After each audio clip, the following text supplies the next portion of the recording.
All right, what is going on, everybody? It is paragraphs and power chords. I'm pretty hyped because I got a dude here who's like really doing it, and we have all types of musician writers, but it's kind of cool to see somebody doing it at least a pro level and a semi-pro or pro level with both. So I'm really hyped to have Ronald Malfi on and I guess introduce your stuff for the people. There's a lot, you do have definitely a lot of fans, which is cool. So I know writer fans and I'm seeing music fans as I went through the Spotify.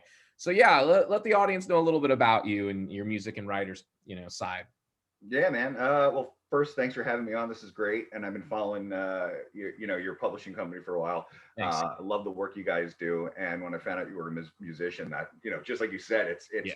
it's such a niche to find, guys doing both. And when I told the other guys in the band, I said, hey, I'm doing because I've got a new book coming out, and I'm going to be promoting that. And I'm doing a lot of interviews and stuff for that. But we've also got this fairly new single out that we're promoting. So a lot of the promotion stuff dovetails. I said, hey, I'm doing a show that's, music and author oriented. And the guys are like, well, that's fucking specific.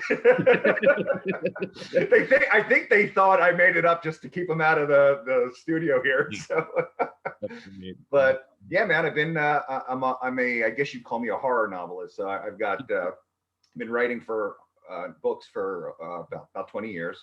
First one was published straight out of college. I didn't want to get a real job, so I buckled down and found a publisher.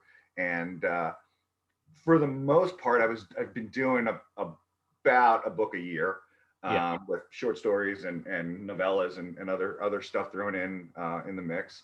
And that has just been my steady gig for years now. I write books, and I don't know what the hell this is going to happen this year, but new book comes out, you hop on the road, you do a book tour. And you meet a bunch of great people, have a lot of fun. Those are awesome. I'm doing a lot of virtual stuff, or preparing to do a lot of virtual stuff for this new book coming out. But I've been doing that for 20 years. Always wanted to be a writer. Wrote my first short stories on an old manual typewriter when I was that I found at like a garage sale when I was like 11 years old, and I just never stopped. I loved it. So I'm curious, I always like to ask this first, like, did the writing come first or was it music? Like, which was the kind of first? Right, the writing came first. Yeah. I was writing, like I said, from 11 years old on. I have trunks, and I could probably dig them out, boxes and boxes of manuscripts. I wrote maybe 8 full-length novels by the time I was in college. Just, and I got them packed away somewhere. I always wanted to do that. The music came a little later, and we were kind of talking before the show a little briefly, but my first passion was actually piano. Never played music. I always loved music. Never played anything until I was probably, I don't know. I mean, I was probably a sophomore in high school, maybe. Never touched any. I had a guitar that just my dad got me. I think it's that shitty little red one in the back. Nice. Never did anything, And I was homesick from school one day, and I saw the movie Great Balls of Fire with Dennis Quaid. Yeah. Oh yeah, I love that movie. What is this, man? This just racked my head. And we had one of those little Casio keyboards, right? So I popped in the VCR tape, and how old it was. Recorded the movie, and then I played back the hand movements, because I think Dennis Quaid actually even played, or he's close, in a lot of those scenes where they just show the hands. Yeah. And I played it front to back, and wore out that tape and learned how to play that on the keyboard. And probably around that same year, my parents' friends were moving. They had this old giant upright grand, like an upright grand piano, but old. It looks like you find it in like the Addams Family, and they rolled this thing into the playroom. I had little siblings and stuff, and just wedged this piano in there. They wanted my younger sister to take piano lessons, but I fell in love with this piano. I played for hours and hours at a time. It had the old ivory key coverings on the key, and they all broke off because I played it so hard. And the wood, it was nothing but wooden keys. I would get splinters. Badass, man. And the wood was stained from my blood, from my finger, from playing so much. I love that piano. They eventually got rid of it, and I didn't really know until I was older what I would have liked to have kept it. So the obsessive nature already kind of starting with both. Yeah. And I think that's a big thing I notice do you think you need a little bit of that? Like, I'm gonna play till I mean, I have that with guitar, and I play bass now, but I remember playing live shows, and I just keep going, and because I didn't really know how to play that well when I first started, and I'd start bleeding, and I just keep going, and there is something like deep and primal about bleeding while playing an instrument that is pretty magical, you know. So it's just, you are already like, so what, like, when did like the balance kind of come with you doing both of these? You know what? It's kind of always been a bit of a tug of war. So once I felt, I was always writing throughout high school and into college. Like I said, I kind of amassed several manuscripts. I wrote a ton of short stories. I had a few published when I probably by the time I was in college. Yeah. And I loved it. And I knew that was what I was going to do one day. I'm going to be a writer. And I just did that. By probably my latter 2 years, soft junior into senior year of high school, man, I just fell in love with music. I transitioned from piano to guitar. We formed our first band. And we, at the time, it wasn't a popular, I don't know how it goes now but at the time, we started playing all these basement shows. We get other local bands. No one had a place to play. We're all too young to play clubs. Yeah. And that's right. For like $1 at the door, all the kids from school would show up. They'd pay. We'd play all night in the basement, blow the power out of the fuse box, and and it was a blast. And that's kind of real. And we did that so much, and that's kind of really how I fell in love with it. I fell in love with the songwriting. I love to write the music, and then seeing it come together with the other guys in the band, and just kind of taking something from infancy and having it exist, kind of, and have other people hear it. So that's how it started, and that went from, I did that through high school with the band. Took a pause playing live in college. I was really focused on my writing then. So kind of like I said, it's that tug of war. In college, I became the writer again, and I again was popping out these manuscripts. I knew I wanted to get my first book published by the time I left college, so I focused on that. So right around the time I left college, this would have been in like 1999. I graduated college, pursued a publisher. My first book was ultimately published that following year. And at the same time, I started another band again with really kind of the same guys. Actually, well, yeah, it's kind of the same guys from when I was at high school. Most for the most part. And that band we took a lot more serious, and we had a little more experience playing live under our belt, writing music. I was singing vocally, just my own chops on the guitar. I was never a great guitar player. And we wound up, that band really took off. It was a band called Nellie Blythe, and we did, we went through 2 iterations of guitar players through that. But for the most part, it stuck together for like 2 years, and we did like 4 shows a week. We would do a Friday night show. We traveled to a Saturday festival and then a Saturday night at a club to make that travel worthwhile. Nice. That's like real gigging right there. And then we'd come back, we'd hit Sunday night back home, usually in Baltimore, the Baltimore area, or DC. And then we'd have like a day or 2 of practice during the week. And you're doing this while writing horror books, basically. While writing horror books. So that went on for a while, man. And we got, actually that band at the time, we got pretty popular in the area. We were actually, right before we broke up, we were slated to open for, I think it was Nickelback and Train before their first albums came out. No one knew who they were. I remember people shit on Nickelback, but I will say their first record wasn't bad. Yeah. No, it was I remember hearing the first single, and I have to respect them as a songwriter. Like they know how to write songs. Look, there are way worse bands than Nickelback. Oh, yeah. I don't really shit on Nickelback. I think they're fine, It's not my favorite thing, but they're not the worst band. Yeah. Well, you know what? Once you do this stuff, you realize that there's very few people you shit on, because you realize, hey, it takes whatever it takes just to even do this. So already that elevates someone, in my mind a little bit, But yeah, so that's really it. And that whole band, so that band went through 2 years of playing that way, touring, mid-Atlantic. What? Because I've had some brutal band breakups? What was it? Just like you guys got burnt out? It was just not a good fit. Like what? I'm always curious about when bands, or it's just like whatever, you know. This was terrible actually. We got a lot of great stuff was happening for us. Yeah, it sounds. We recorded a 6-song demo that I want to say, I think it was Dell Computers actually picked one of the songs to be how they front load the systems, but like they selected us out of a contest. We won some other thing. We were doing really great. And my brother, I've got 2 brothers, I'm the oldest of the 3 of them. So the middle brother was our drummer at the time. And he and I weren't getting along. Him and the rest of the band weren't getting along. So we played, after we did this kind of tour thing, we came back home, played a show at home right before the Nickelback and Train thing was going to spin off. And my brother actually kicks his drum kit off the stage at the end of the show and quits the band that way. Yeah. So look, every band has got, usually the drummers too, right? But every band has got a thing. Drummers, man. No, I've had some times with drummers, man. No, but it's interesting because I'm like listening, because it's like I can relate. Like it was high school where my passion for music started. I found just the right guitar player and we just started writing songs. I was a writer first too. I was like all about writing. And it's interesting, like for me, like professionally, it's been really editing and publishing is where I've like started to make, a living and everything.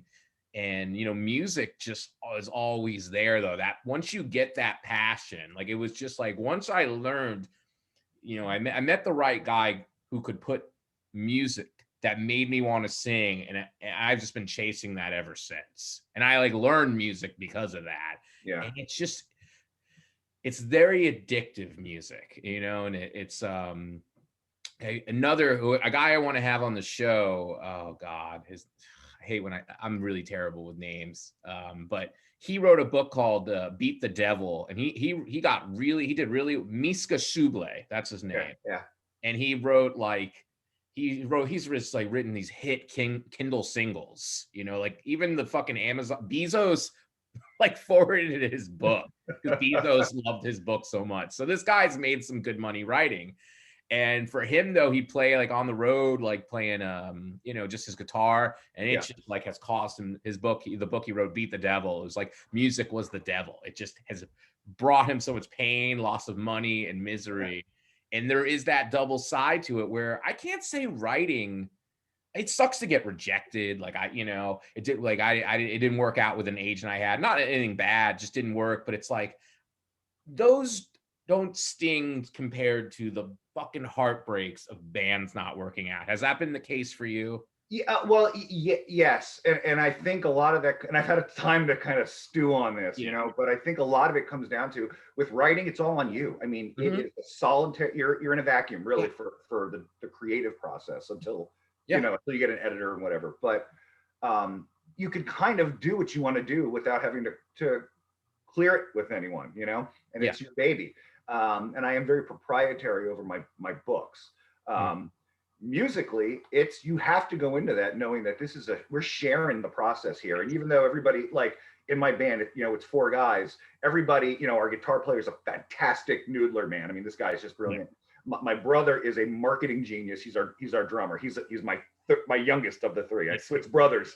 Our bass player he's got a very solid backbone. He's a steady. I mean, the guy's a one-take wonder in the studio. That's great. And I write this stuff. And I think once we, now the thing is, out of everything that we all bring to the table, my part is the one that's dissected by all the other guys, because they're also putting their own parts into it. Yes. So you have to go into that a little, you got to leave the hubris at the door and be a little humbled to recognize that it's a group process. Now, the problem with that, just like you're saying, it's just like in any relationship where things don't go well or somebody leaves, it's like a breakup, and you don't have that when you're writing a book by yourself. No.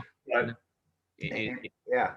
And it's so that part's tough, and you don't want to let the guys down. There's a lot of feelings and whether they say it or not, there's egos involved, no matter how frail they may be. But it's a lot of other stuff to be considered other than just the art of what you're doing. Yeah, no, and that's totally the case. And the thing is though, for me, I need to write. Like I need to write prose. Like, even though I'm a publisher, people are like, how do you still, I'm like, I just make sure I write like 1 or 2 hours a day. I just do it. And then I do all my editing shit. And that's just works for me. I don't do it a bunch. Like I'm probably, if I was just writing, I'd probably write a lot more, but it works for me. It's slow and steady. Songs, it's like, I can go without doing them. But then it's like, once I start getting in the vision, it's like, I can't stop. It's a weird thing. It's a very cold or hot, where it's very like just the tortoise, the tortoise. Yep, I'm writing. This is taking forever, but I'm doing it, and it's not that I'm writing that. Is that like, are you kind of an old school, like blue collar writer type? Like, you just clock in, you do it's your job. What are the differences between like songwriting and writing for you? I mean, the writing, it used to be more passion driven, I guess, when I was younger. And I guess for better or worse, at a certain point, with whatever success a writer might have, it turns from being a passion and a hobby to a job. It's a job. And once that happens, you have to click in and work. So I would agree with you. I feel the same way about both the music and the writing. The way you described it for yourself is similar to how I feel about it. My writing is, I used to write every day, not because I enjoyed it, not because I had I just like to do it. Now and with kids and with being older, and I can't stay up 72 hours at a time and anymore. With all of that, I will now skip days writing, sometimes weeks. And then but if I have something to do, then I buckle down and burn it out. I could still write a full novel in about 3 months once I focus on it. But now it's sort of like I'm like a contract for hire guy. It's like, the guy who's building doing your bathroom refinishing. He's not doing that for fun on the side. He gets hired, he comes in, does the bathroom, and then he goes home. We had on the first episode, really, really interesting guy. He actually just had his first horror book come out. Andrew Schaefer. He's known for doing the more like parody type books. He did the Obama Biden mysteries. Do you remember those books? Yeah, I do. Yeah, he did those, and they just like, hey, write this for us. He did a official Sharknado book. He did a book for Ghostbusters. So he does tie-ins, and he's just like, I clock in, and he did end up going back to music. It was an interesting episode because he wrote a horror book for Quirk. The title's escaping me, but yeah, no, it's very like, all right, I got to show up to work and clock in. I mean, I feel you. It's like I skip days now, and I think that's changed in the last year. I'd say once publishing, it just becomes really my thing. Yeah, I skip days. I don't, and it's fine. It's fine. I don't mind, and I go at my own pace, and I mean, it's tough though, because it's like you have editors, you have publishers, and you have a date. Like I signed, to do one of those horror westerns, and I'm like, in the clock in my head, I'm like, you're gonna have to have this done by the end of the year. And I like to jump around and write different books. It's my ADD is my weakness and my superpower.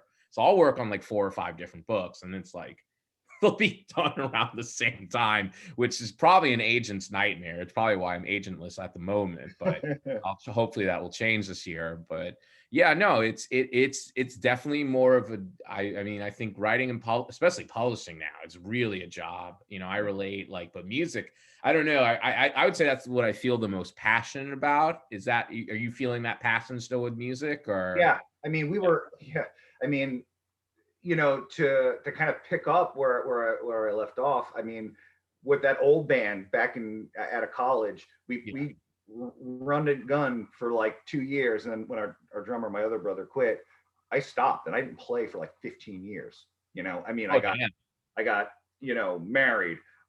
Ultimately, we had kids. Life gets in the way. We moved. Things happen, and I never really thought I'd play in a band again. And it wasn't until I think it was 2016, like towards the end, but right, like December, right? Yeah. My other brother, who is now Veer's drummer, John, he lives local to me, and he's a drummer, but he started a custom guitar company. In fact, nice. That green one right there with the rail hammers, that's one of his designs. So he started building these guitars and sponsoring artists, musicians, and he would then throw an annual festival where all these big guys would come and play and everything. So one of his artists was a solo guitarist. We said, hey, we'll jump on. So we wound up playing the set with him as his backup band. Yeah. For this festival. And when my brother and I got off the stage, we looked at each other like, what the fuck are we doing this for ourselves? I know, it's so there was like, that's how Veer kind of got started. So we grabbed two other friends of ours. What year was this? Was it like 2016, 2017? Yeah, it was 2016 into 2017. Yeah. Right around there. So really, it's for the life of a band. We were kind of still in the early stages. We practiced as Veer. I had some, I was inspired by the festival and getting the band together. I wrote a bunch of songs. The guys got together. We rehearsed them. Started playing a bunch of shows. I think the first we wound up getting a good enough name, locally with what we're doing and some of the contacts we had previously. That you're out in where in Maryland? I remember.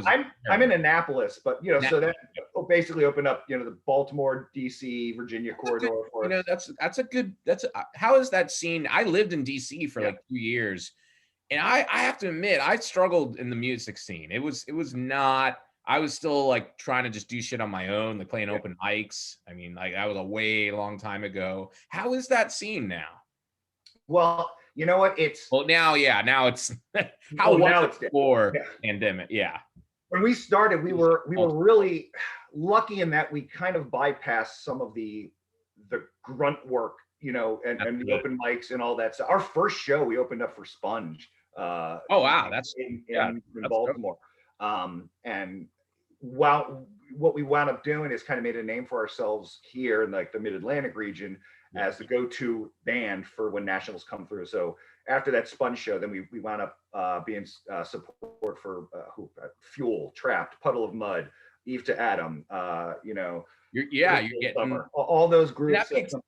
Those are like kind of perfect bands for you guys too. Like those fan bases are gonna dig you guys. I mean, you guys are a rock band, Exactly, and that really kind of helped our momentum. So I mean, we wound up being able to headline some of the theaters that these bands were playing at, like Baltimore Soundstage by us is a big venue.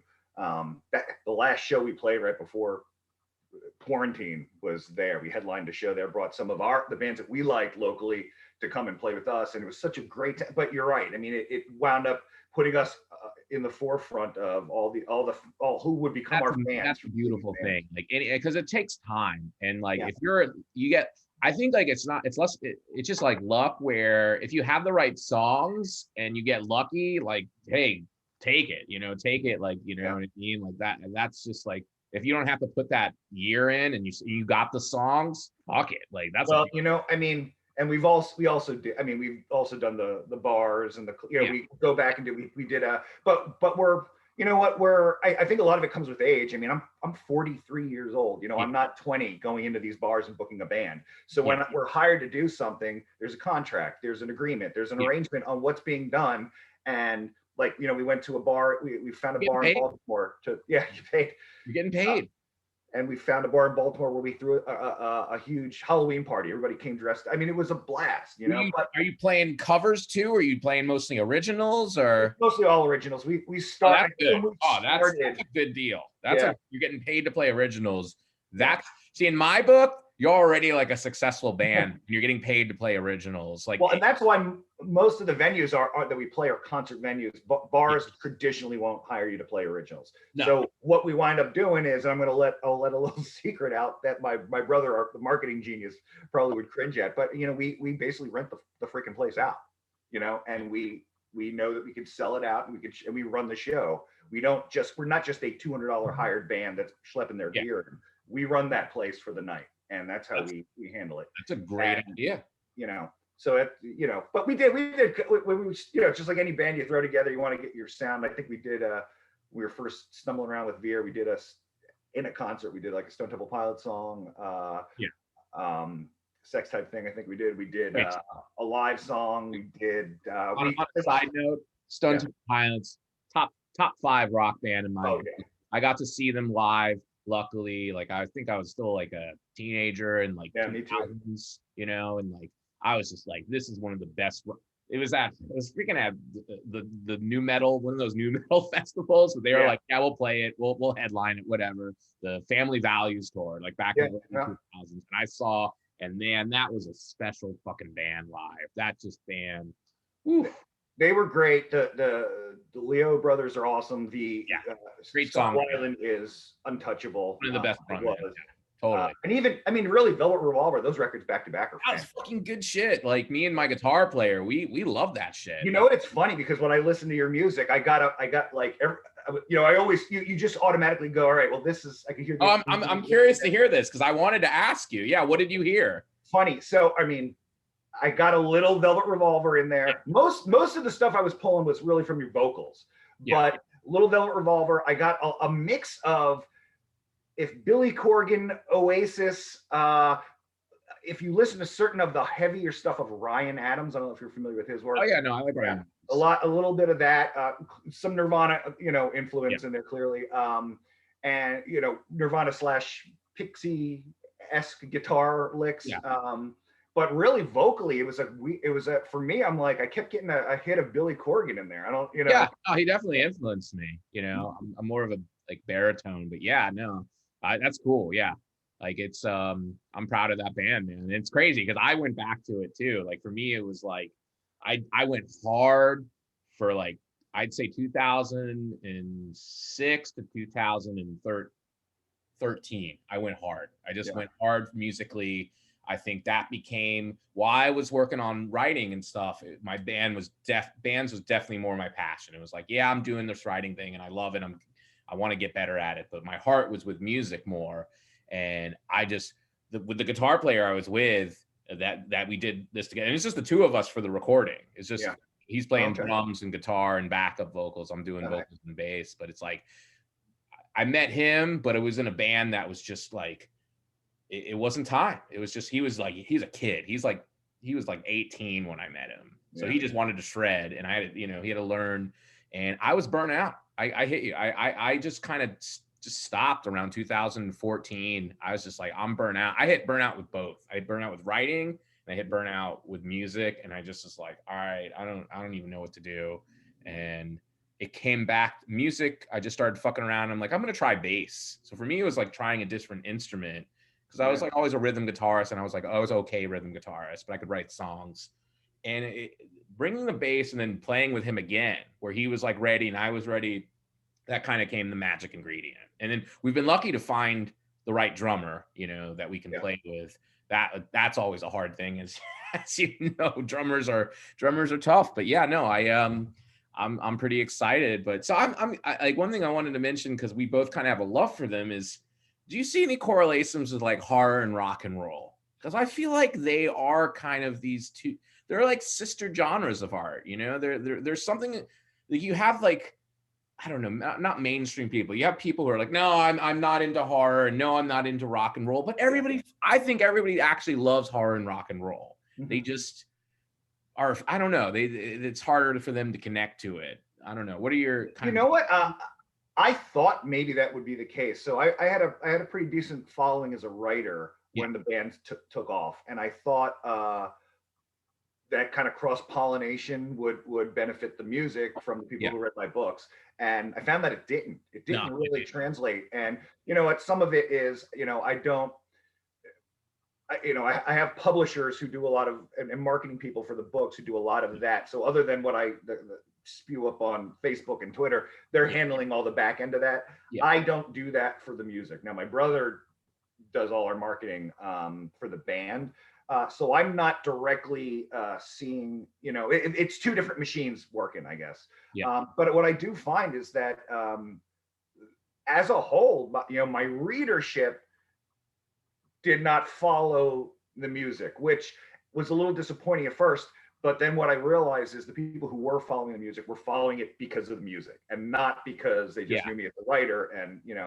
And, we recently actually in a cool kind of twist, because I was trying to jam the songs down all the readers, my readerships, throats when we first started, but kind of in a cool twist. Like our last single, Red Tide, got picked up by Lou Brutus's Hard Great Drive song Radio. too. I really enjoyed Red Tide. Really did.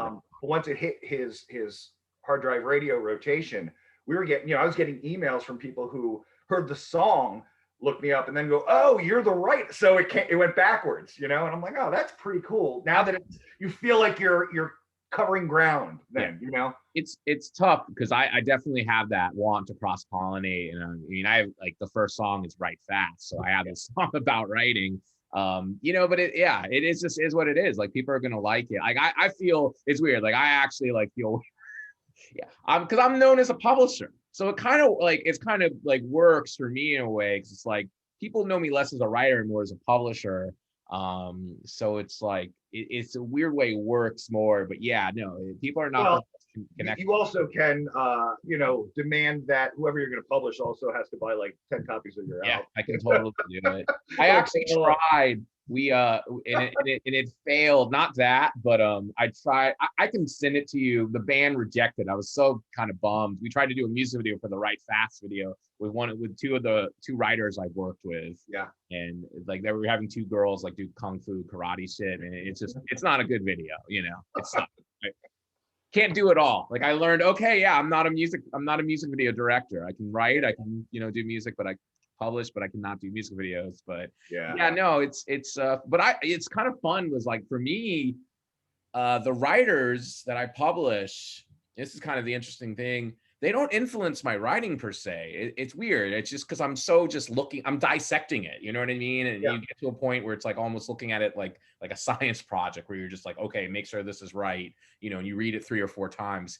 But they definitely influence my music. Like the stuff I worked on for I wrote this party song, and I'm like, I don't party at all. Where did this come from? And then I'm like, oh yeah, I published Life of the Party by Tia Hossack, with a great book, and I can see this. Do you notice that in your songwriting? Like, do you get influenced by what you read or who you hang out with? Like, where does the songwriting come for you? I'm always curious to know that. That's a tough, tough question. I mean, really, with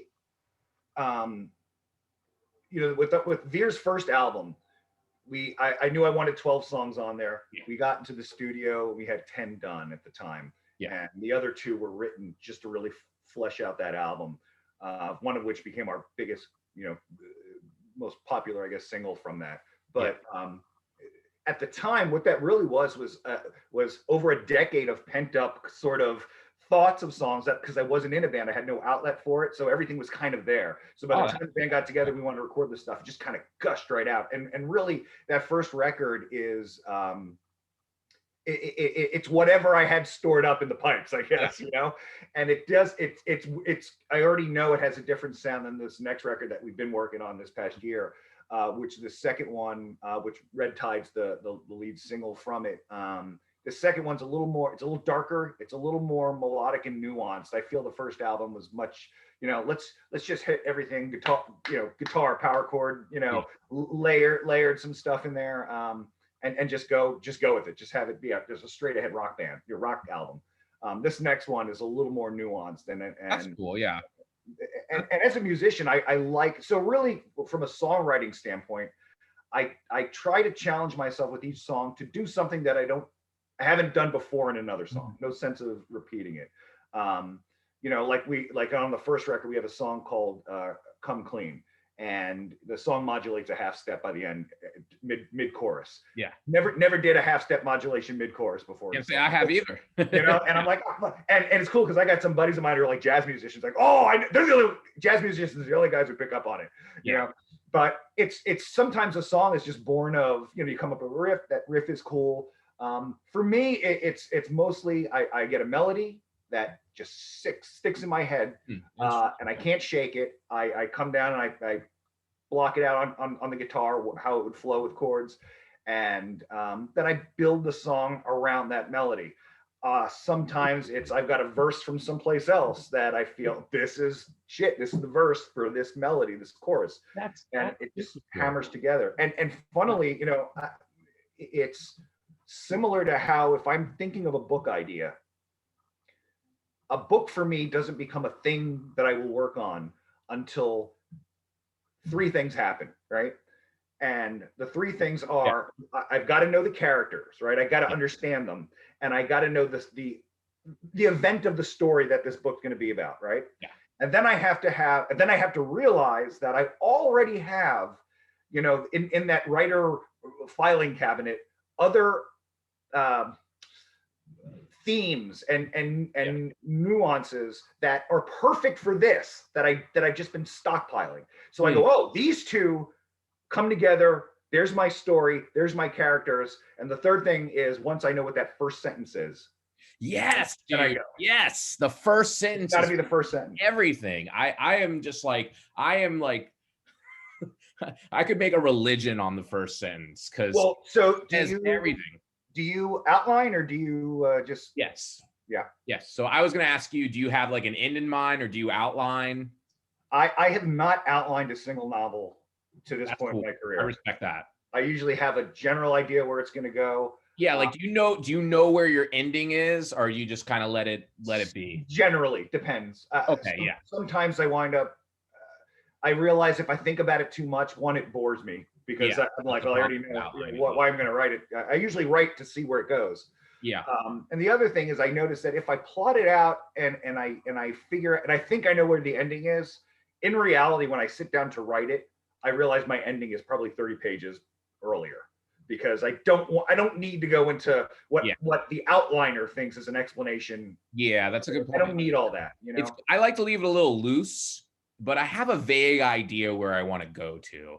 But I'm a huge fan of the first line, and it's been a correlation between songwriting and music. Like for me with music, even though I was a lyricist first. Mm-hmm. I don't know. I had problems because I think I had issues with having to depend on other musicians. So I was like, I'm going to write the music first, at least the verse. Yeah. I'm going to have a verse. And once I have that first line with the melody of that verse, the song will come together. And that's how I do it. So I need that for the book too. I need that first line, or at least something of a first line. Okay. But it's like, once I have the verse and the first line of the verse, I kind of can see the chorus coming. It's like, okay, I know where I want to go at least with this chorus. So but it's like, I need that verse or I can't really go anywhere. And I am an outliner. So I need to know where I'm going. And I think it's different just with different writers. And I've seen some writers where they fucking need an outline. It saves them. Yeah. And others, it makes them miserable and it's boring. And it just depends, it just depends. But I'm a big believer in the first line, especially being a publisher. Mm-hmm. Part of my job is just because we have open submissions all the time. We're looking for people who, aren't going to fit with an agent, but have something special. And that's kind of been my thing with Clash. Like, you might not get an agent, but that doesn't mean it's not good. And you might have something really good that just is not as marketable, but can still make money. Right. And so I see a lot. I've read a lot of first lines. I've probably read 2,500, maybe 3,000 first lines of people submitting, and they really give the book away. I can really tell in that first line if I'm going to like this book or not. And it's almost always right. And I think I've had maybe 7 where the first line is great. And it's usually because after the first 10 pages, the magic just wears off of their just brilliance. Sure. And it's like, oh, I have to tell a story. Sometimes they get lucky. Yeah. It happens. And those kill me. Those ruin my week. Those ruin my week where it's so good that I'm hoping to fix it. And when I get to the end and it's still, I don't see anything fixable. It's like, oh, fuck, I just wasted a couple hours. Oh yeah, no, I agree with you. I mean, it's like meeting somebody for the first time and shaking their hand. You want to fumble through something, or do you want to make an impression? And that's what that first line is. It's interesting how you talk about. So from I'm a writer, but the last thing I put together for a song are the actual lyrics. So when I say a melody, it literally is something I would hum or spirits here. Yeah, or really we will rehearse a song and get the music down, and I will be reciting gibberish to that melody. I practice. Yeah. melody gibberish. We have one song. It's like, but a lot of times though, the chorus will have something.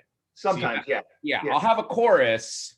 Like we were at, and it's fun too, working with other people. Like, and you get lucky sometimes. Like we had one where I used a title of a book that we published called Girl Like a Bomb. And I'm like, let's call this other song Girl Like a Bomb because we need a title. He's like, that's not what Girl Like a Bomb would sound like. And he just came up with this badass riff. I'm like, holy shit, hold on. And I just did gibberish, like cramped style vocals. And it just worked, you know, to give me a placeholder. And I record and I just kind of do it. You know, I was going to ask you too about album writing. Yeah. Do you need like, do the other songs influence you? Like you're like, okay, I'm missing a song that needs this when you're working on an album. I'm more aware of it now. The first record didn't have that. Like I said, the first one, like the one you're working on now, yeah. But the one I'm working on now, definitely. Like look, I've been trapped in the house for a year. I haven't had band practice. So I've been writing. I've got at least an album's worth of songs finished and maybe 50 pieces of other things just laying around. So now what I know is some of these songs may be really good, but they're not going to fit thematically, or I'm much more conscientious of telling a story through a record, a full album, as opposed to just, you know, making it a best of and throwing a bunch of songs on there. I want it to flow. I want it to feel good. And, you know, and a lot of the albums that I love are an album through and through, back to back. Like I do not listen to the song. Like, I mean, I don't know if I'm a huge Our Lady Peace fan. Oh, yeah, good band. Their album Spiritual Machines is, you have to listen to that front to back. I have to listen to the full album. Yeah, I listen to their singles. I've not listened to any of their albums. I have to check them out. And you know, but so that kind of sits in your head. But I think at this point, it's more, you know, it's going to be a different approach for this next album, where I think we're going to go in and record everything that we've got, and then pick what we want. You know, that's a smart way to go. I mean, we're gonna start.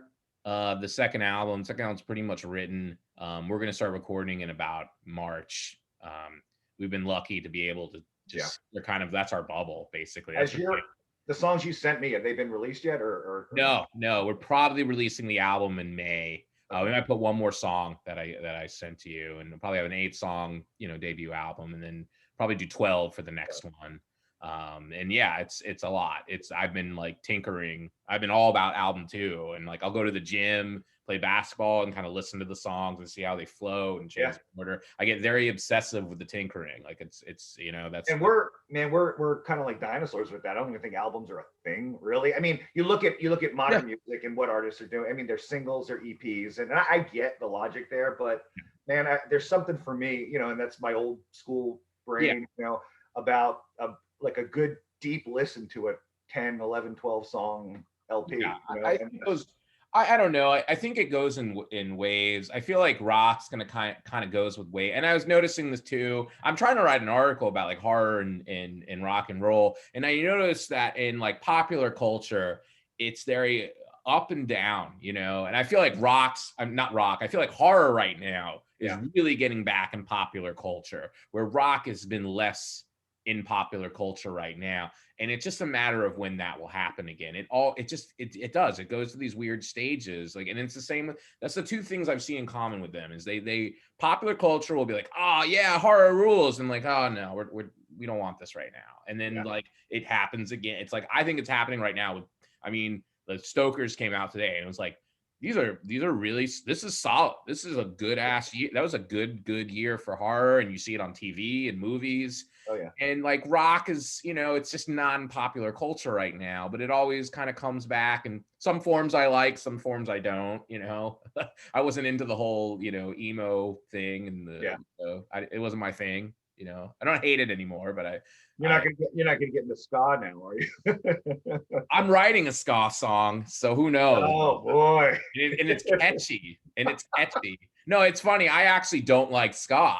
And I was so curious to why people like ska. I'm like, I got to publish this book just because I want to know why people are obsessed with this genre. It sounded like it won you over, did it? What's that? It sounded like you got won over. It did. It's not my favorite. It's a music I really appreciate now. And seeing how it's weird, seeing how the meat got made, so to speak, made me like it more. you know. Yeah. It's okay, seeing the history and the richness of it. And it is, I can't lie, God, I'm gonna lose rock cred for this.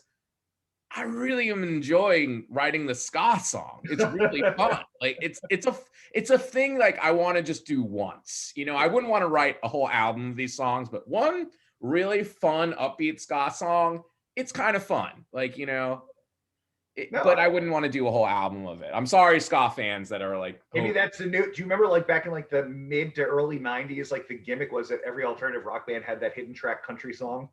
Maybe that's yeah. Maybe that'll be a new thing. Maybe I don't think we would. Yeah, I don't even think we'll put it. It would be kind of fun to put as a secret song.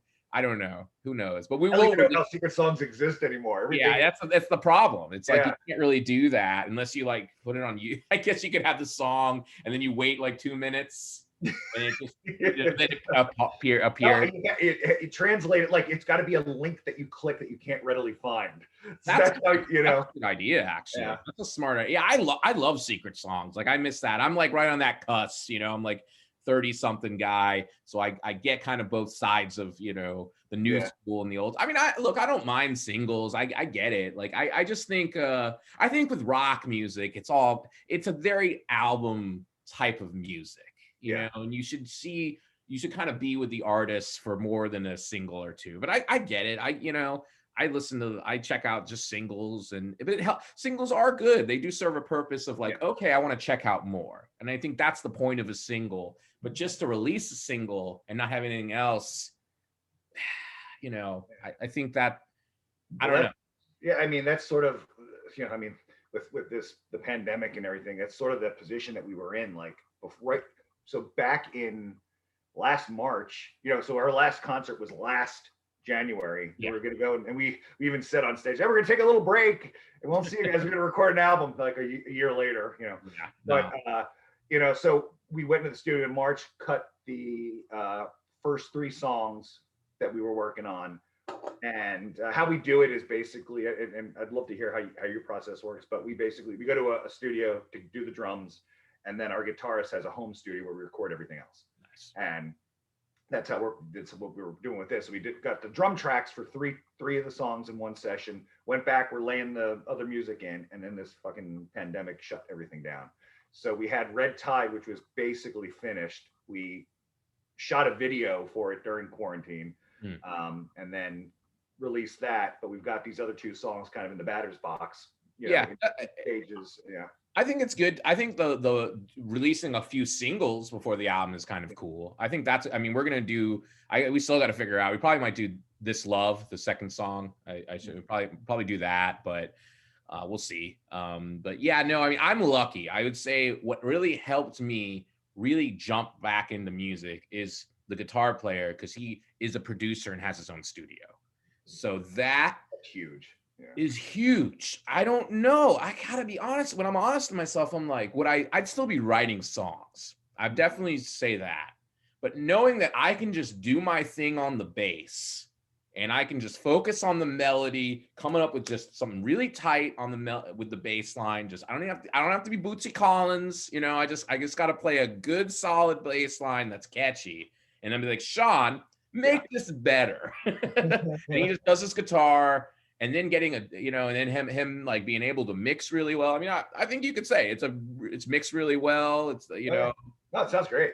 Yeah, like it's I'm hoping by the time this is out, this should be the music, at least one song will be out, because this will be, man. You know. So, but having that, just it's like I realize like I'm like I have an amazing guitar player who has amazing studio skills. I need to just fucking go learn bass and write, and don't worry about anything else. It's a lot of times it is a situation. Being in such an ideal situation, it felt like a crime not to take advantage of it, even though I am really fucking busy, you know, and it's hard. It's hard to balance all this, you know, because I think for me, writing is just something I kind of do for my mental health. Like I would probably, if you had to ask, hey, what do you want more? Do you like to be known as a writer or a musician? I would take musician in a second. I know that. And I love editing people's books and making them better. It's like, that's my vocation that I really enjoy. And it's a great way to make money. it's harder for me to do it with my own writing. I've had real hits and real misses with it. But yeah, I know. I mean, so it's like, all right, I got a shot here. Let's do it. You know, I guess you kind of had to like realize and fuck, why am I not doing this? You know, Yeah, I mean, and you know what? Because I was out of it for so long that my impression of doing this stuff was back when I was 20. You paid $50 an hour, sat in the studio, hoped the rest of the band had their shit together, and Mhm. hoped you got a final product that sounded okay. Yeah. Right? That was my experience. Now, you jump ahead Yeah, 15 so much years with easier now. technology, and it's like, Yeah. well, and that's the other thing too is what's very freeing about playing in a band now and even trying to be successful in a band is 20 years ago, if you wanted to do this for real, be respected, make money, Yeah. and be considered legit, you had to get a record deal. Yeah. Period. That doesn't even exist anymore. I don't know any band that we played with locally or even majors who have left labels Yeah. who want that. And Yeah. and I've got a career, so I don't need to have the band do that for me. So Yeah. everything about the band has been for pure gratification. Yeah, same. And that's such a beautiful place to be Yeah. with this kind of stuff. I think it's a lot harder with music, where I actually enjoy, and I think I enjoy playing the game for money when it comes to writing. I like it. Yeah. I actually enjoy it. I kind of get off on it a little bit. I like, okay, what are the royalties this month? You know, I like playing, I like publishing people and making money. I enjoy it. It's like, this is a pretty cool way to make money, or even freelance editing, some fixing somebody's book. I like it. I didn't like it with music. I did not like trying to just make sure we make money. It's a different art form where, because it's so out of your fucking hands. Yeah. It's just a lot harder. I mean, I'd love to, make some money off this but it's like different now. It's like, hey, maybe we'll get, we'll be on a WB show and they'll play our songs. Like I had an indie band I loved, and they're not even playing anymore. Their big break, and this is an amazing band called the Gay Blades. I love and respect for this band called the Gay Blades. Check them out.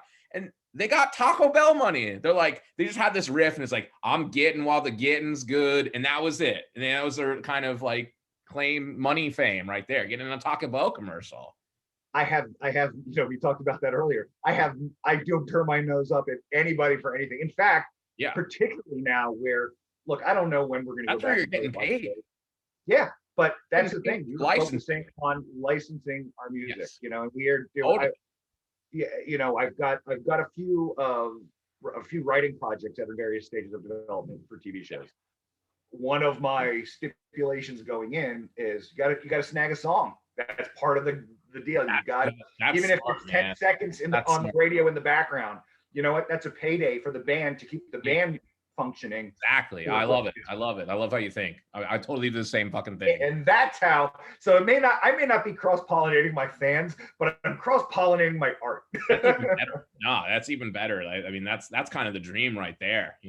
That's really cool. Yeah, use your strength, or you got it. I mean, that's a beautiful thing. I mean, yeah, I mean, getting back to your writing, like I know you signed with like a major press, I believe. Like it was something for 2022. So I got it. Well, so I signed with Titan Books for Titan. Yes, great press. Book. They're awesome. I've always loved really them. Good press. And the trim for horror and genre, I think. Oh yeah, they're great. I had just come off of, like I said, I was doing a book a year.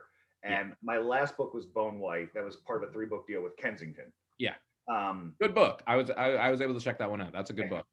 And that was like, I think that came out in 2017. So this has been a drought for me as far as publishing, which has allowed me to focus on the music, and that's been cool. But I wasn't, the renewal contract at Kensington wasn't what I thought it should be. So I decided, instead of taking it, I told my agent, I said, you know what, I could use a year off. Let me just, a book a year was just beating me up. It's a lot of work.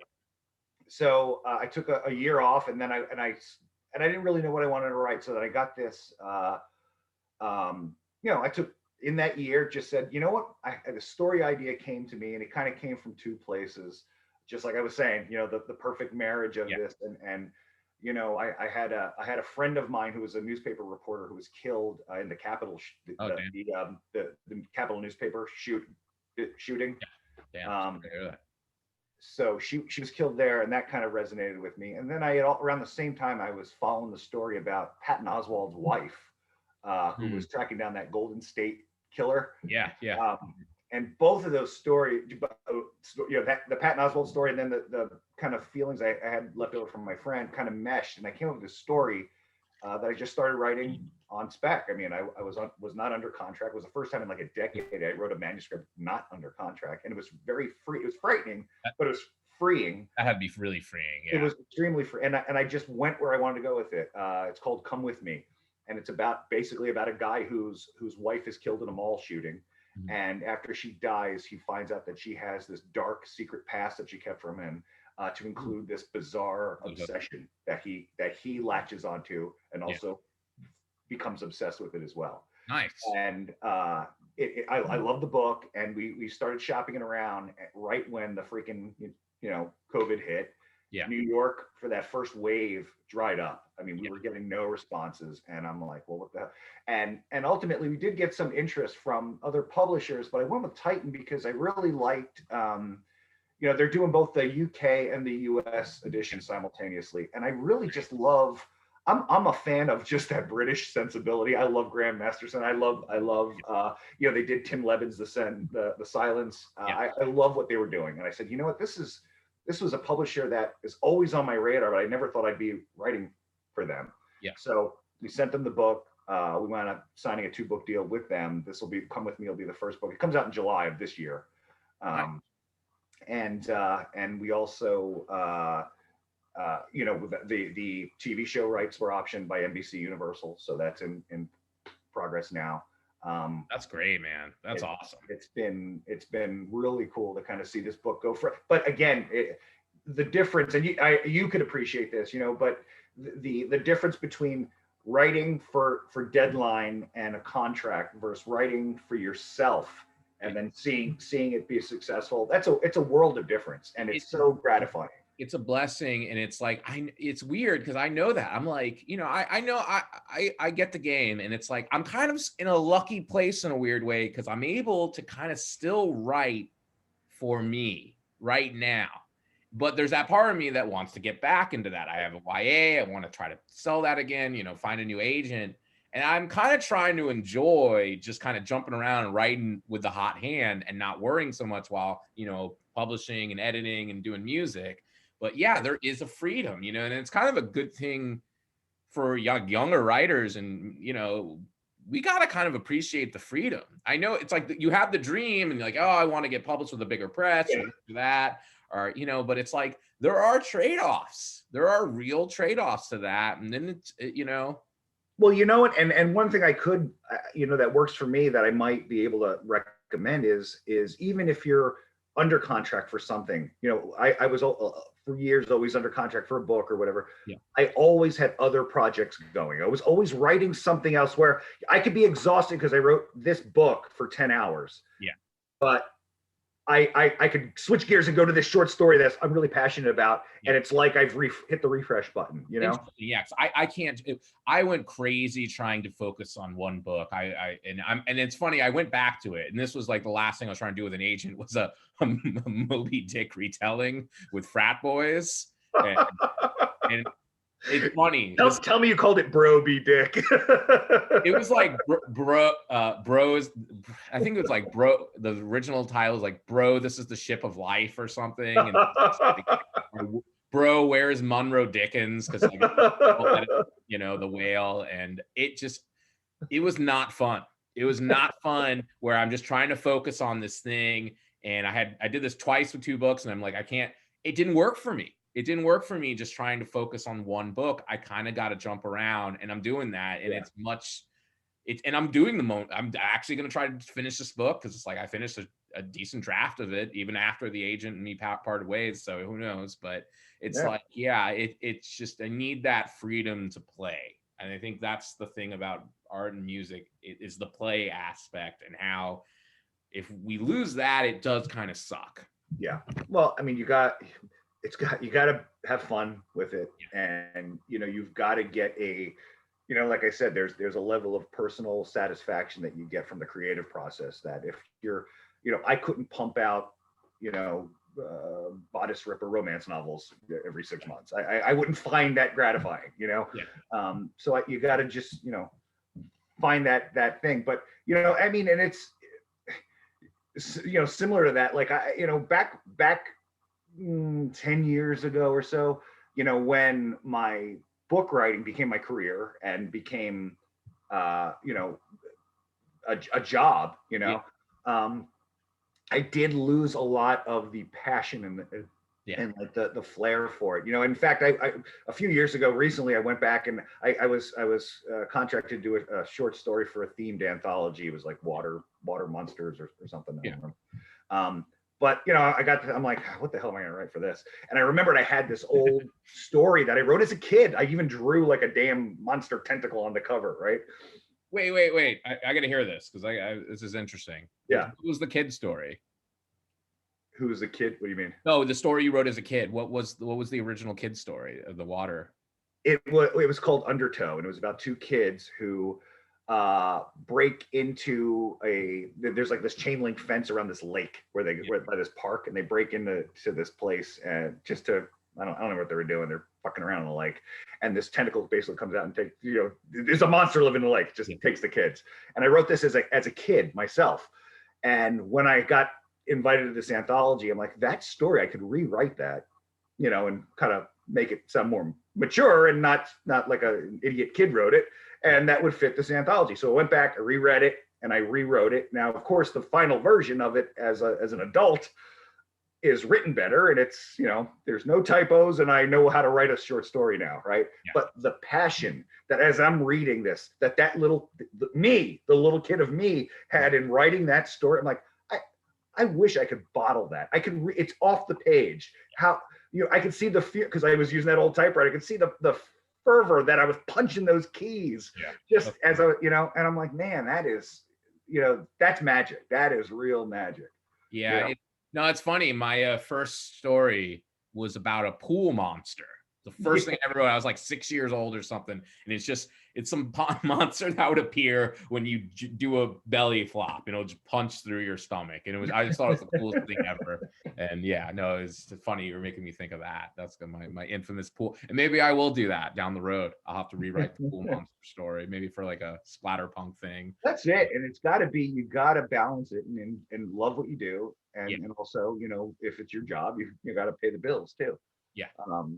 For a while there, like I was saying, when writing became my job and it became draining a little bit, I created a pseudonym and I started writing. I wrote a bunch of like I'm being generous, B movie horror exploitation. Like that's just fun, man. Yeah, I like that stuff. Yeah, that's good. And I got horror though with you. Yeah, I know it's the same, but it was a chance to have fun. A different horror. The pen name let me do whatever I wanted to do, and I wound up getting that too with Mandy DeSandra. I wrote crazy ass shit under that, and it was freeing. It was so nice. It really is. And we did that, and that was, and I wound up hooking up with a filmmaker up in Canada. So like 7 of these movies were actually made. So it became a like side bit, but like my my side hustle became a job then too. So I'm like, all right, No, but it was a fucking blast, man. And that stuff, but it's just all about kind of keep, just what's the next thing? How do you keep that creative momentum going, Yeah, it's weird for me, like where I'm like, I kind of like to jump around with genres. I'm like, I'm sure Brian Keene. Yeah. He said something great because I came a little bit from the Bizarro school, and he's like, and I don't really like to classify myself Bizarro, but he's like, you guys are the genre fuckers. And I can relate. I love jumping around. I love fucking taking genre and doing my thing with it. So I'm like, where I'm at right now, though, the polar different paths is I actually really like horror. And that's always been my first love. And I'm really also into like YA kind of rom-com mainstream shit. And these different extremes that pull at me. And it's kind of like that with my songs too. They're either like dark or they're love songs. And it's just, I have these two different extremes that really pull me to one side or the other. So you want me to tell you where the money is? Yeah, no, I know. No, I know where the money. You know. No, it's not my like fucking Western horror that's going to Asia. It's the YA rom-com. Now I'm gonna actually try to write some with Lisa. That's like a goal I have, is maybe be a writing team and we do these like more, you know, upmarket rom-coms, you know, That's for awesome, agents while writing horror for, you know, just because it kind of gets me off. I mean, I have one that's like YA and horror, and God bless Adam Caesar. He might be my like he might lead a trail of YA horror. I hope. Great. Yeah. Yeah. That's cool. It's there's something about horror though that, you know, it's just, I love it. Like, it just always sticks with me. I think horror is in such an awesome place. You know, I feel like, I mean, I think with class, we've been really more about like the literary horror and kind of like almost, I don't want to say post horror. I don't like that term, but like, you know, just kind of different voices of horror. You guys always, to me, always had almost a transgressive kind of vibe to you guys. Yeah. I like transgressive stuff. I mean, like, you know, like a book like Charlene Elsby's Hexus, which is like very philosophical. Like, she's just killing the same guy in each chapter. You know, it's not the typical horror, but it has those elements of horror, and she's just kind of using that. Mom Dean, who wrote an African horror collection, and that was really cool. But yeah, no, I love where horror, I think it's like an exciting time to be a horror reader and writer, is because there's just so many voices. It's really diverse, it's really interesting, and I mean, we're probably publishing a lot, not this year but next year, a lot of horror, and that's exciting. That's great. No, that's awesome. You know what, and I'd like to get your take on it too, but you know, and this is the question I always get asked every time you do a book signing or whatever. It's like, well, why do you write horror?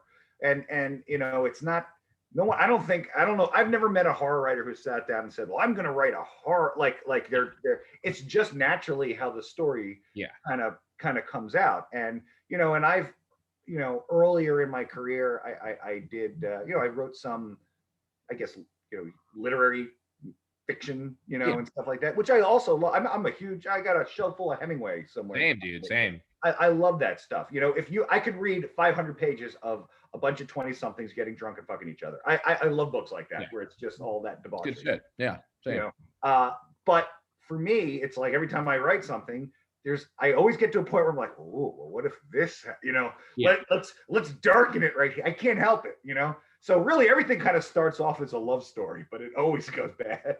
Yeah, no, and that's the thing. Like, for me, it's I mean, I think it's primal, and I think that's like what rock music and horror both. I think they're the most primal to some extent of genres. I mean, horror is there's death and sex are just a lot of death.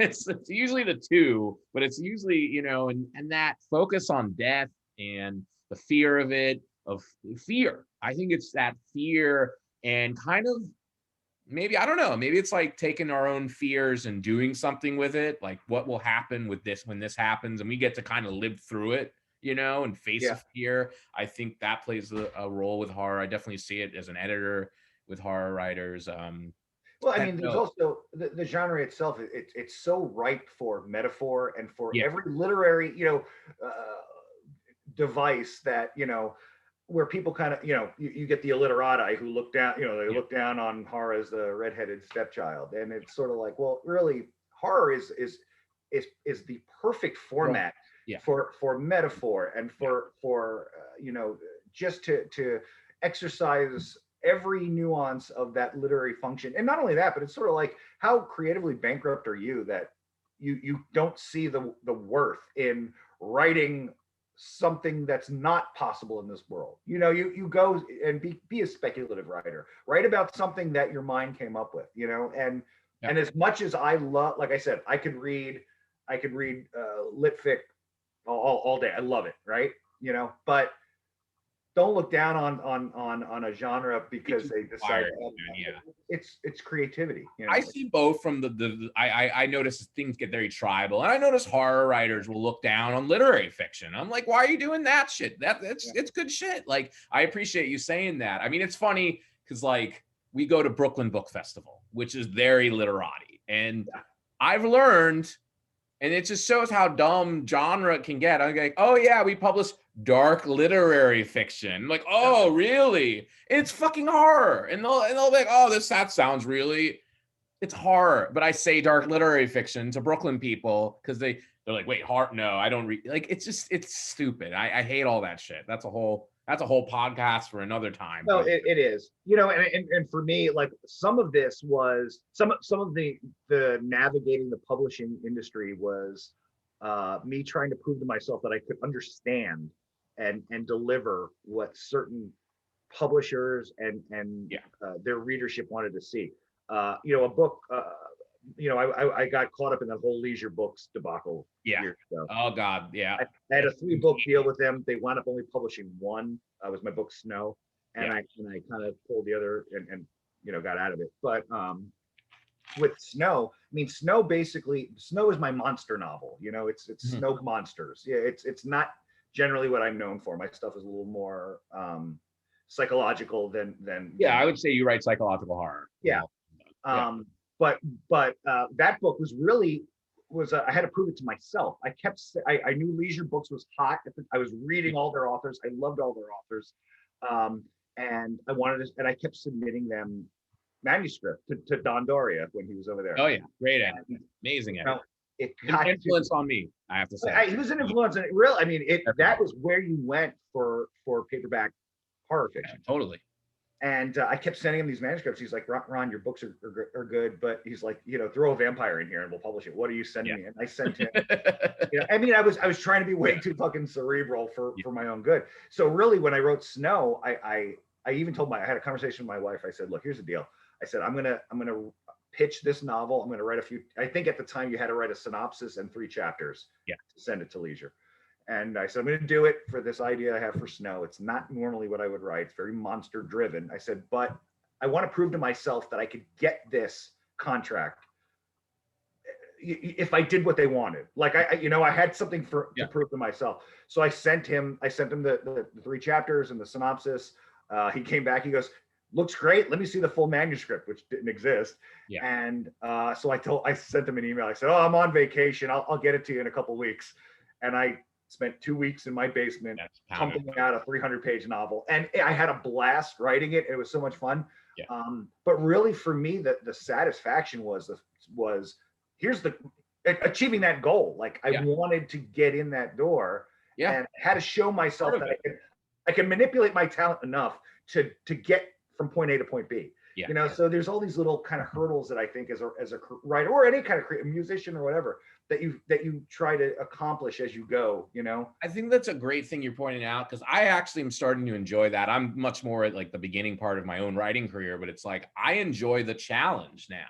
Like I signed to do with a small press. I was like, you know, I have my own small press, but I was like, they're doing the Death Heads press. They're doing the Western horror series. Those things are hot as shit too. They're fucking cool. I think that's super cool. And I'm like, you know what? Like, I don't know shit about Westerns when all's said and done, but you know, I want to write one. I just think this is fucking cool. I had a vision, and this is interesting.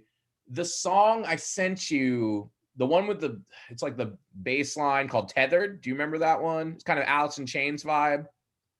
I could go back and check it. Yeah, I got. Yeah, but it's one of like, it has like the creepy kind of bass riff, anything. Okay. But I pictured when we first wrote this, these monsters, gangs in the desert, and I had this idea, and I'm like, and then all of a sudden, this stayed in my head for a couple of years, and then all of a sudden, there's these Western horror books, and I'm like, I want to write this. I want to write one of these with these monsters in the desert, and you know, and it's interesting, like how it all feeds each other. You know? Oh yeah, and I mean, like I said, it's you know, you're a lot of create, you know, these creative endeavors, writing books, writing music. For me, there's a lot of I don't care how financially successful something might be. It's whether or not I have I approve of what like I feel, people ask me, well, perfect example. I've written like 15 novels or so. People always ask me what my favorite books are. My favorite books are never the ones that are the most successful, the most widely read, the most, the ones that sell the most. My favorite books are the ones that got as close to the original vision I had in my head in that final book, because it's so hard, because once you write that, once you write that first sentence, it's already fucking corrupted. It's not, you can never capture the tone and the atmosphere perfectly as it is in your head. But my favorite books of mine are the ones where I feel I got as close to that original idea on paper. Like I've achieved the writerly goal. Like, wow, I was able to transmit it. There's an editor I really love, a guy who influenced me for class, Johnny Temple of Akashic Books. And he said, I remember talking, this was a long time ago, he said, the goal is to get it into the 90% where the writer wanted it. If you can get into the 90s, you've succeeded. Because then you can have the editor help you maybe get to that extra 5% or 6, or even, you're never going to hit the 100 though. You're never going to get that 100% vision. It's the tragic part of being an artist. You will never get the 100. You might even get like 98, maybe 97, 99 is probably not going to happen. If you're consistently hanging in the 90s, you're a winner, because that's a tough metric. Yeah, that's a tough one, but it's a good goal. It's a good goal to shoot for. Try to always get in the 90s. You won't always do it, but yeah, I think that's a good goal for the and because of that, I am fundamentally distrustful of writers who every time they write something like, "Oh, this was great," I'm like, I said, like, in my best day, I will tell you the best thing I ever wrote is just okay. Like, you know what I mean? Like, I mostly hate my shit, and some of it's all right. I don't feel that way with music though. Saying music's different. I can I'm like, hey, these songs are good. I'm like, I kind of, it's different. Where in writing, I'm like, I don't know. I mean, and I'll think something's good, and then I'll have reviewers tell me something different, and then it's this is what it is. But yeah. Well, I am much more critical on the writing, but I don't know. I think I may feel the same way that I do with the music too. I think after a few years go by. Yeah. Well, you know what? Music becomes such a writing. You could pick up a book that's 50 years old and love it. I think music tends to be it's more time capsuled than I think music is, which is weird, because you might think it, or the writing would present at that time, but really you could read. I mean, I remember being a young guy and reading Nabokov's Lolita as a teenager and going, wow, this book was written in the 50s. How modern and daring is this novel? Totally. It is not restricted by the time that book was written. No. Music, however, seems to be. And majorly. It can really affect. Go through, it's just weird. And I mean, shit, we can talk about this kind of stuff I love breaking down the nuance of why something works. What makes a song good? What makes it memorable? I love all that stuff. I do too. It's audiences don't. I don't know. Well, people who listen to this, what's your fan base? Writers who are musicians? Yeah, it's like, no, this is me being as this was my I got COVID and it's driving me insane. I want to talk to other writer musicians to say, like, I don't even care if this breaks through or not. Like, this is for my own sanity. But yeah, no, it is very super niche. But no, yeah, I mean it is. I mean, I think with both art forms, you just kind of, some of it's by feel, some of it's like I can tell, like I'll look at for me it's like the first paragraph and I'm like, okay, I see what you're doing here. You're not hiding the craft of it. And if I can see it's weird. And with songs, it's harder for me to do that. Like I can do that with books easily. I mean, like, okay, this is the problem here. Yeah. That's like my job. But music, it's just like it's more personal taste though too. I feel like it's more personal taste, like but it's like you still can tell like why a song's not working and why one is more. I mean, it's just I don't know. I wouldn't know how to say why. Yeah, you summed up the writing part of that pretty well, and I've always kind of, you think about this stuff as a writer, but it's like, yeah, what is it about bad writing that makes it bad when you know it, like right from jump? And I think you hit on it there. I think it's the fact that the writer's careless enough to let the scaffolding show. Like you can see, you can see that they're building a story instead of, you know, telling a story. It's ruined it hasn't ruined reading, but it's made me much more pickier for my personal time reading. Like, you know, being an editor, it's like it's got to really blow me the fuck away. I mean, yeah, it's where I could just enjoy a book if it was a good book. And now it's like, it's got to just be so, I don't even know. It's like, it's got to be like the 5-star kitchen sink, like for me to get into it. I'm surprised you have time to even read. I don't really have time to read, honestly. What happens is I'll get a new book. I get really excited. I read a few chapters, and then God knows what happens after that. And then it's just kind of a thing. I try. So I end up reading like a lot of books first 3 chapters, and that's kind of my reading. You know, I get to read a bunch of great first 3 chapters, and then I kind of forget about it, and a new book comes, and the cycle continues. That would be my only real complaint of being a publisher. It's just I don't have time to fucking read. Like I'm reading all the time, and it's helping me. I definitely am a better writer being a publisher. It's made me 10 times better of a writer, reading all that and seeing what works and what doesn't. But reading for pleasure I'm lucky to finish 10 to 20 books a year. And that's sad, honestly, for me. Like I used to read 100 to 150 books. I was just a voracious reader. And now it's like, you know, it is what it is. No, I know. I hear you. I do the same stuff. Between writing on your own stuff, getting people sending you stuff to read and blurb, and that's a big part too. Yeah. Yeah. But I try to squeeze them in. I'm reading. I read. Who was it? Stephen Graham Jones' The Only Good Indians. I need to read that too. That was my favorite of last year. Fan-fucking-tastic. Just so great. He's great. And you know what? It's guys like that I feel elevate the genre to. Yeah, definitely. It gives it clout, man. That's what's. Man, I got to see him on a panel. This was back in like when I was getting really into Bizarro at BizarroCon, and Brian Keene was there, and he did a panel with Violet Lavoie, and I can't remember if the dude who wrote Skullcrack City, Jeremy Robert Johnson, he might have been on it. I don't remember. And they wrote it was a great panel, best writing panel called How to Get Yourself Off and the Writer, How to Get Yourself and the Reader Off. And it was a great panel, and they just kind of went like and I think that's kind of like the epitome of it. You're trying to like, do your thing, like get excited, but still, and I've written books where I've seen it with writers too. They get so excited, like, oh, I love this book. It's so good. And I'll read them like, oh man, this is a fucking mess. Yeah. And it's a hard thing. And I think that's kind of how you have to be if you want to be a professional writer. That's the biggest skill you probably have to learn. I mean, that's what I think after all this. Oh, absolutely. I mean, you know what? And I wouldn't say it's a bias because I've formed it over years of reading indie press books, and I love indie press books. But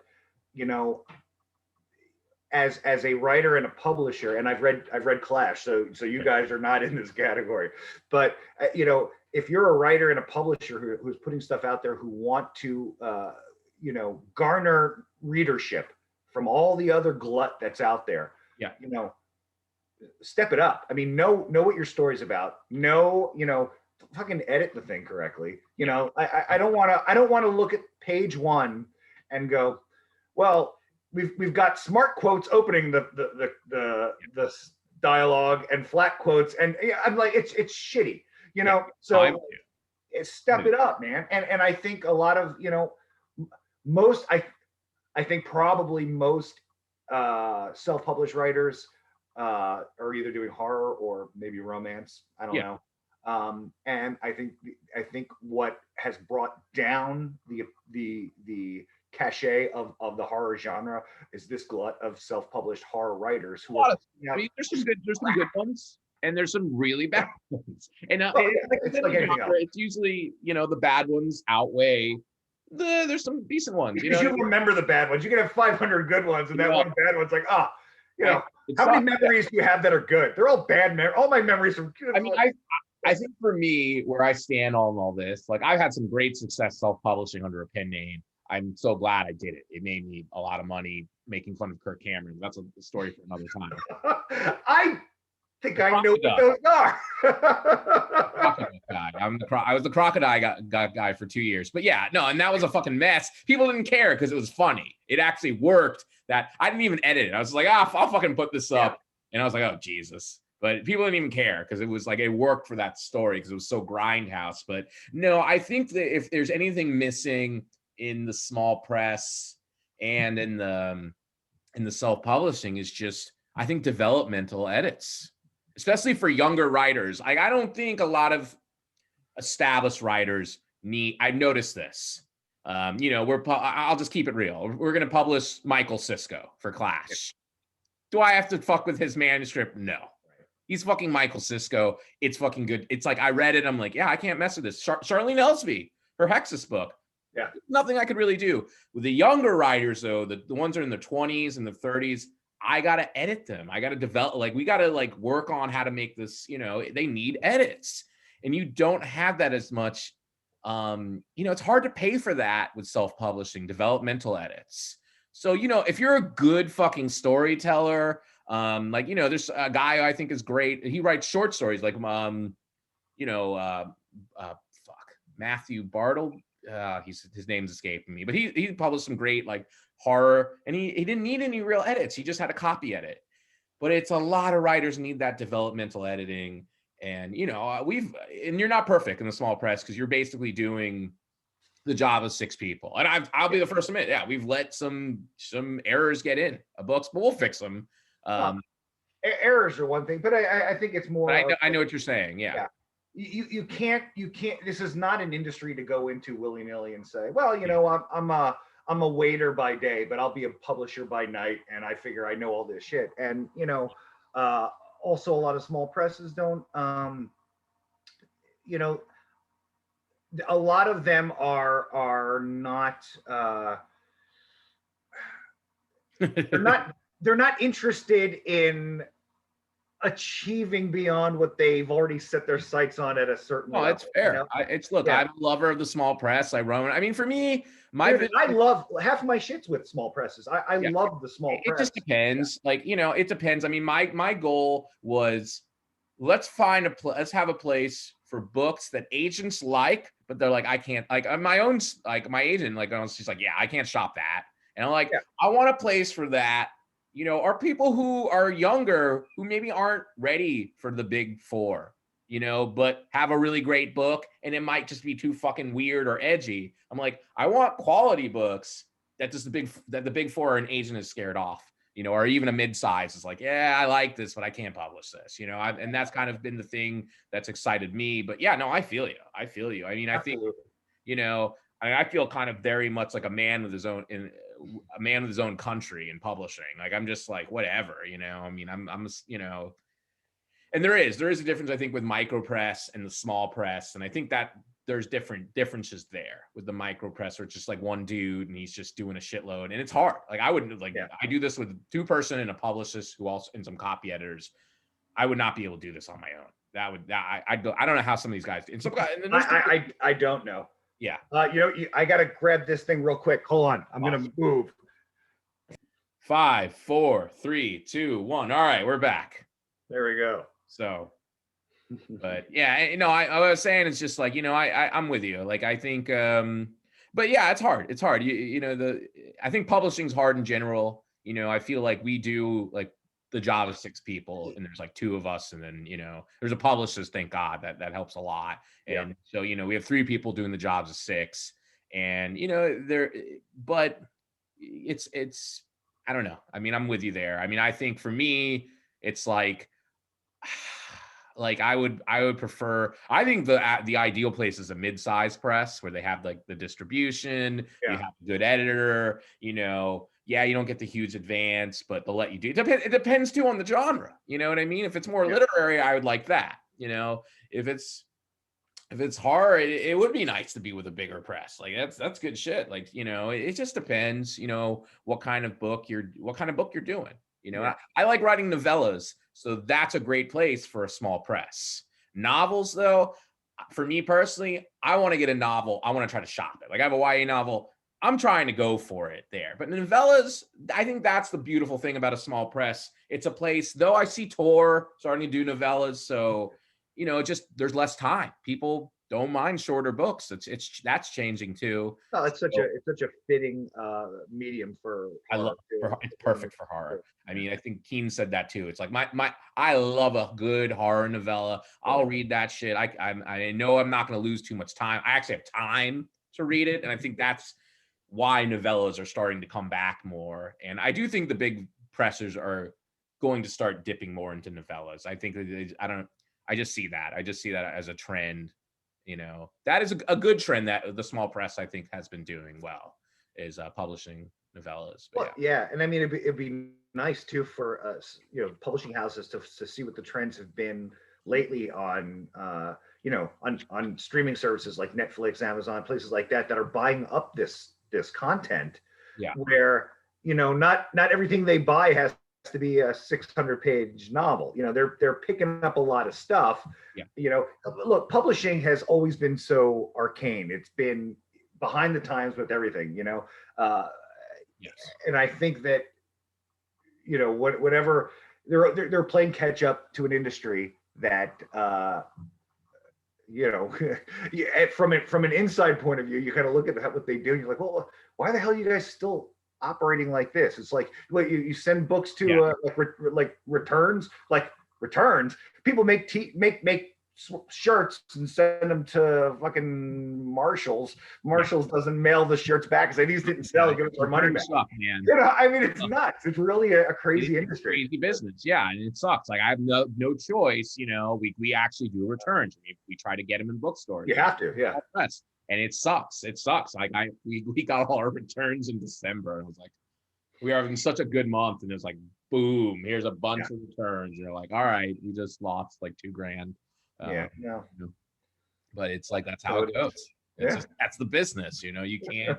You don't have really. They have the power. The bookstores and the bookstores really have the power still in a lot of ways. So yeah, you do the best you can with it. But I don't know. I do have a passion for publishing. I don't have a passion for the bullshit of publishing and writer drama and all. I don't even give a shit about that shit. Like I'm just like, I don't even pay attention to it. Yeah, no, I'm like, I don't even care anymore. And I think that's like the tough thing though with being a press, that we kind of jump into all the different genres, is when there's bullshit going on, we know it. We'll see five different scenes. And it's like, oh God, it makes you a little disenchanted and jaded. But at the end of the day though, like, it's the love of books and it's the love of music, and that will always win out, at least right now for me. And the day that doesn't, that will be, I'm fucked, but I've not had that day, luckily. And I don't see that coming anytime soon. But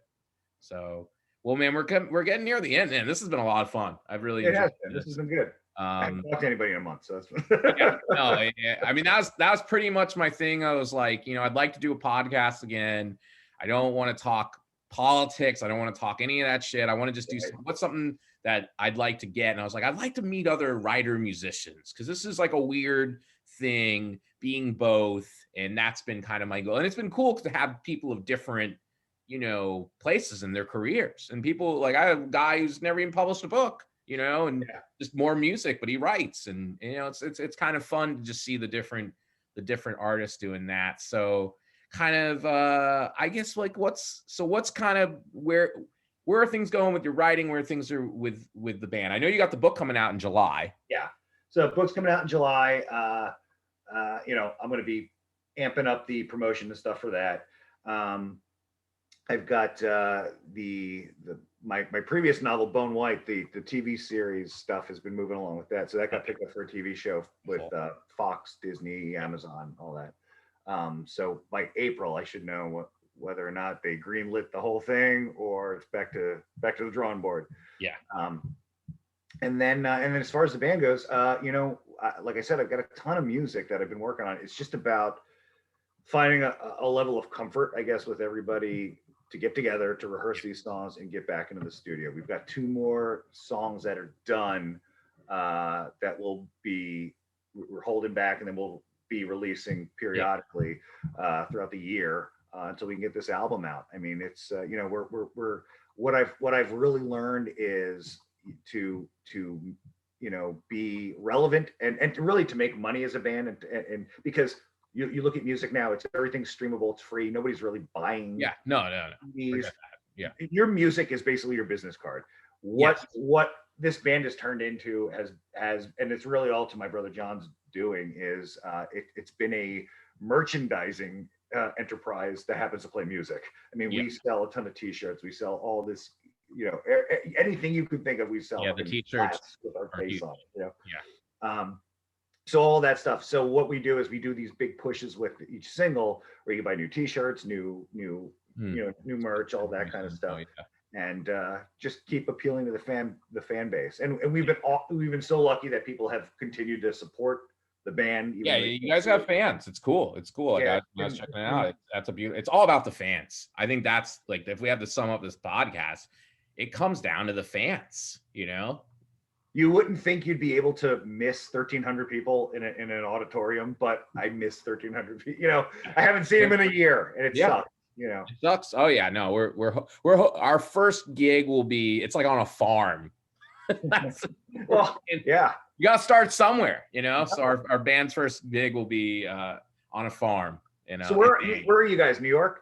Yeah, we're in Troy, New York. So we're hoping that the music scene opens up. I'd say in the fall of, you know, we can start playing, you know, Capital Region and then play, you know, New York City again. I'd love to play. I used to live in New York City.